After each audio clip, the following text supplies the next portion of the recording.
Into left field. Can't get it. That will empty the bases. Into the corner. It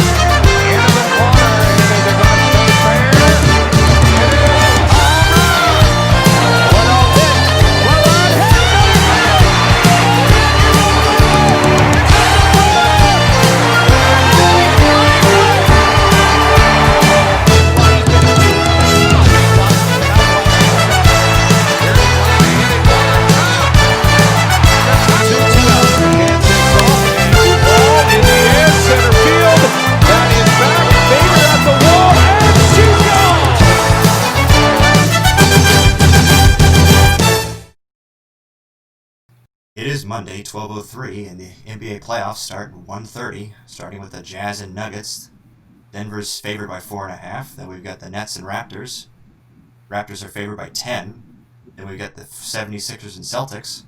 Boston's favored by 6. Then we've got the Mavericks and Clippers at 9, with the Clippers, favored by 6. It doesn't matter anything about that, because we've got the two experts over here. We got Kyle and Rod. Here we go. What do you guys think? Are these bets, these betting lines, are they good? Or what do you think? With what you just said, I like Boston. I'm not a fan of Philly. No Ben Simmons. Philly's just a wreck. I'm last year was their best shot at anything, and everybody saw what Kawhi did. So I do gotta say about the Sixers, the Celtics have no answer for Joel Embiid down low, with their best big man being Daniel Tice. And without Ben Simmons, their spacing has been a lot better.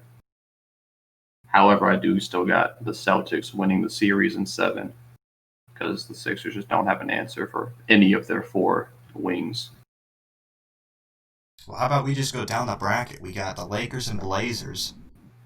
1 seed Lakers against the 8 seed Blazers. Who you got there?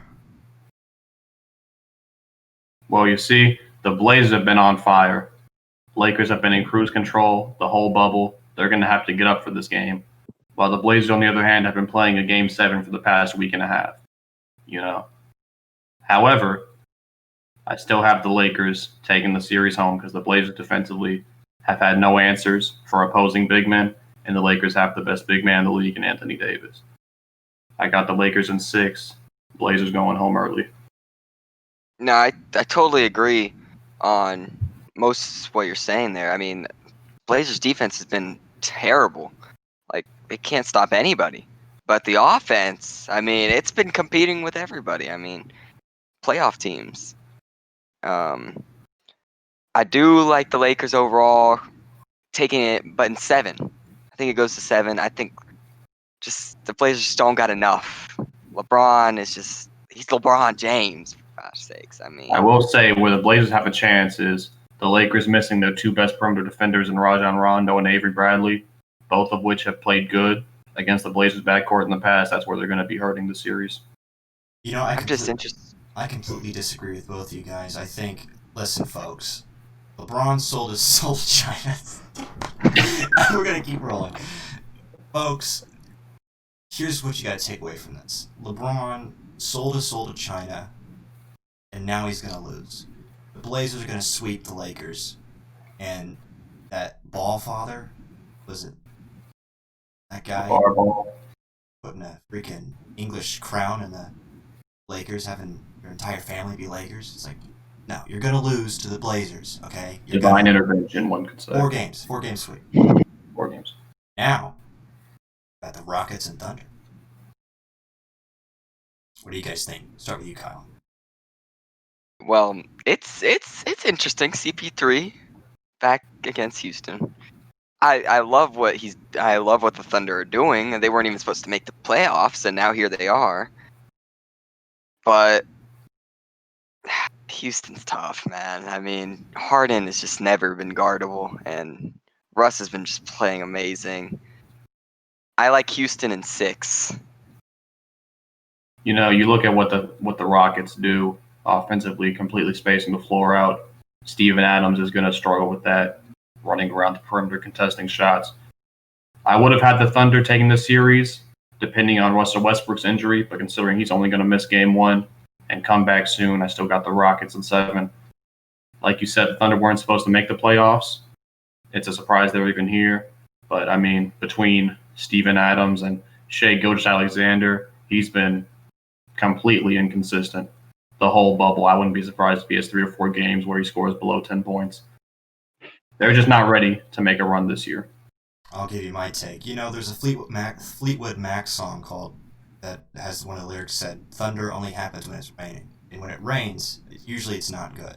And they're facing a team called the Rockets, and you saw what Elon Musk did. I mean, he sent guys to space. And NASA is sending rockets into space. And when you send rockets to space, you're winning. And I think they're going to win this series. Next, we got the Denver Nuggets and the Jazz. What do you guys think? Start with you, Rod.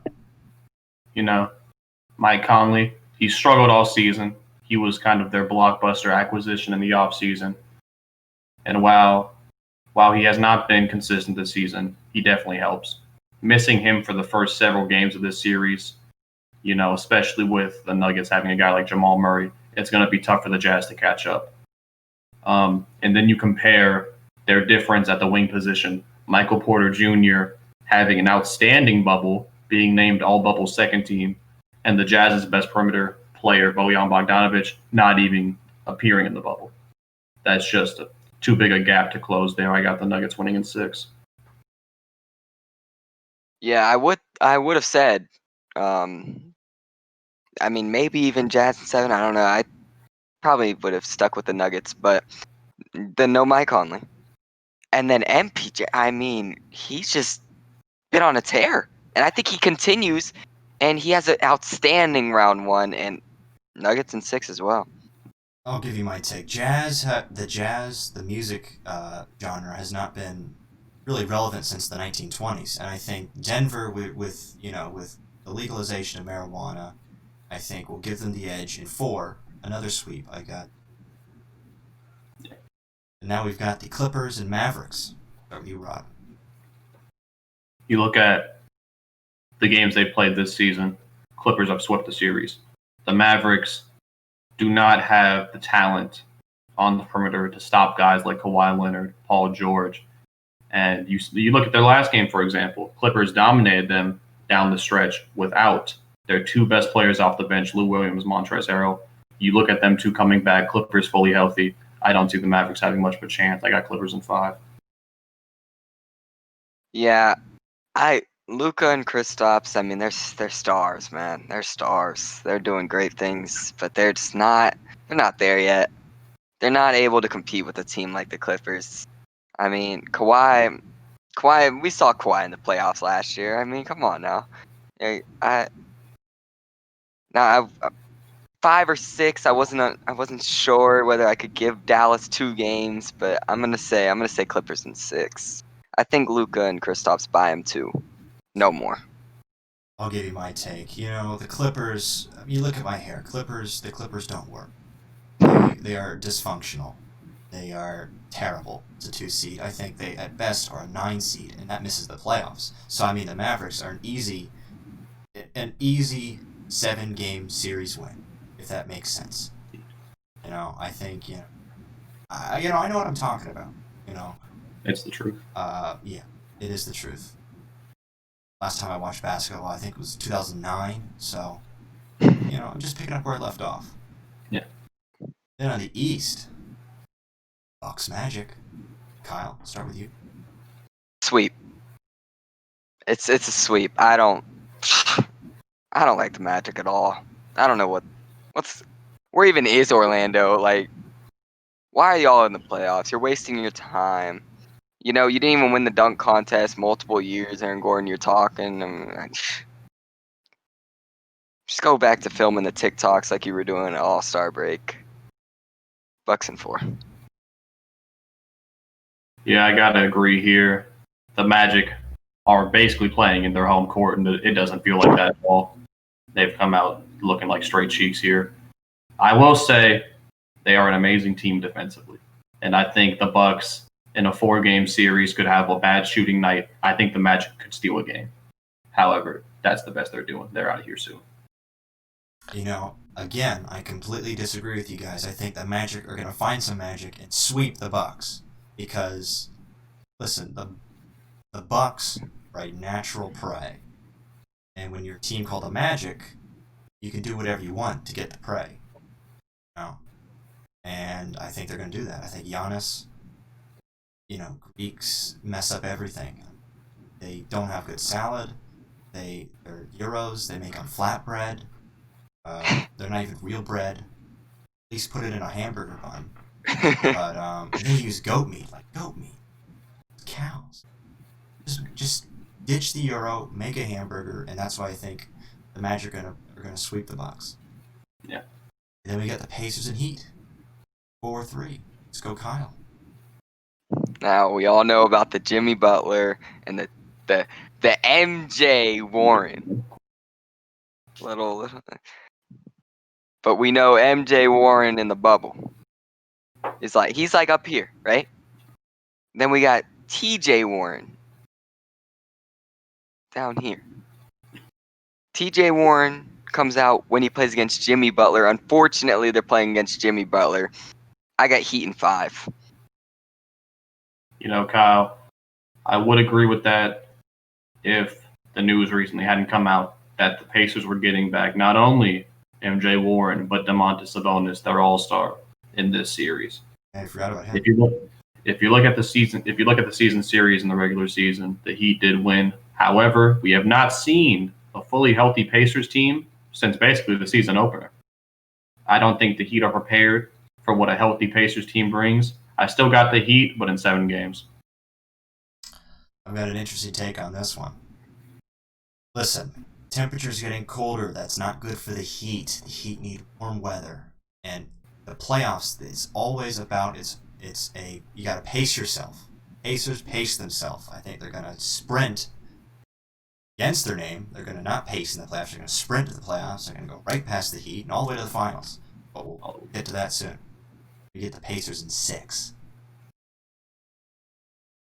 So now we got the Celtics, the Boston Celtics, and the Philadelphia 76ers. Let's go with Rod. Like I was saying earlier, the Sixers have looked better without Ben Simmons, at least on the offensive side of the ball. Embiid is the best center in the league, and when you look at his presence in the low post against a team like the Celtics, they would have no answer at all. Then you look at the perimeter players on Boston. The Sixers don't have an answer for that. And because of this, I will edge it to the Celtics, but in 7 games. Yeah, like we touched on it earlier. I don't like Philly. I don't. I like them better without Ben Simmons. I think Ben Simmons needs to be traded. They need to keep Joel, obviously. Like Rod said, best center in the league. But the Celtics team, they're looking to prove something in this postseason. I think they take it pretty easily against Philly. I give Philly 2 games. Boston in 6. Well, as an Atlanta sports fan, this is Philadelphia and Boston. That's our worst nightmare, so I will not make a prediction on that. I just hope they just keep playing, and hopefully they just lose to teams they face. Might as well. I think this is going to go 8 games. I think they're just going to keep winning. And, they're both good teams. But as an Atlanta sports fan, you just are like, PU. Rod, we're getting to your team. We got the Raptors and Nets. Start with you. I will say as a Raptors fan, I'm excited for this first round matchup. We got it pretty easy with the Nets. They missing Kyrie, KD, DeAndre Jordan, Spencer Dinwiddie, Wilson Chandler. They've just been eviscerated with injuries. However, offensively in the bubble, they've looked surprisingly well. So well that I will give them a game. I got the Raptors in 5. Okay, let's not get the let's not get ahead of ourselves now. Let's not say then their offense is looking well. Let's say LeVert has looked well. Let's say that. And let's say I agree actually. I'm saying LeVert drops like 40 something and they get a game. Gentlemen's sweep. Well, it boils down, for my take, it boils down to something very simple. The Raptors are an extinct dinosaur.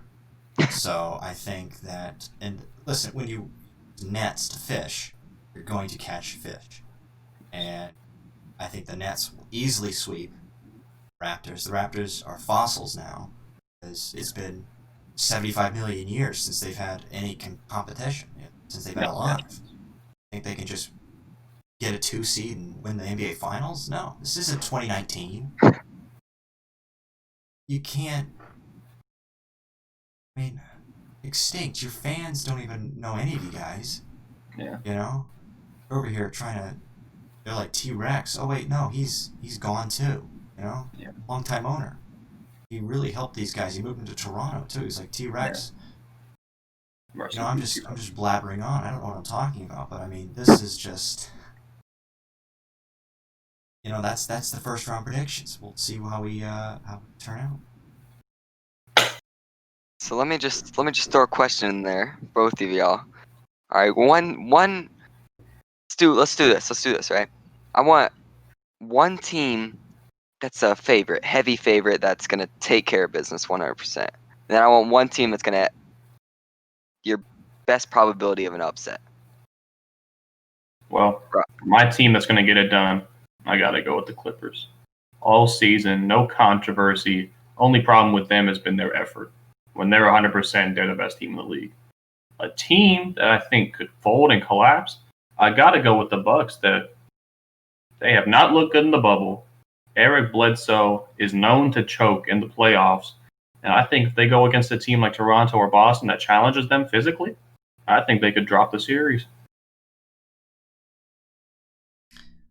I think the easy favorite's got to be the Trailblazers. I mean, LeBron is 35. He's balding. He supports those Uyghur camps. I mean, I know we're not supposed to get political, but listen, he sold his soul to China. China doesn't speak English, so they don't know what basketball is. So, you know, I think the Trailblazers, they're going to trailblaze right through the Lakers. They're going to build a road, build a bridge right over the lake.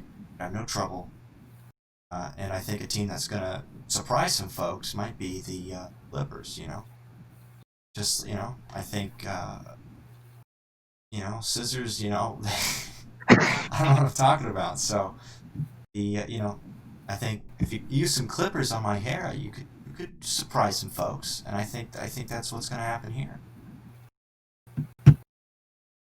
There we go. Well, my certain team. I think the one team that I could just comfortably, you know, I'd pull that out on you.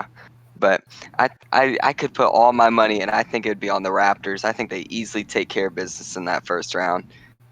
And then Lakers. I mean, they're not too many rest days. I don't like that. I don't like that how many rest days they've taken. And then Portland, like Rod, you mentioned earlier, Game 7, like every single game, it's win or go home for them. And they've been playing.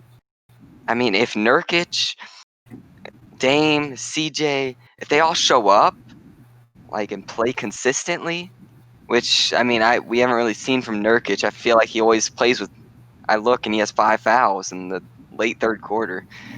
And then we need Melo to start hitting the shots, and then Gary Trent Jr. play his game.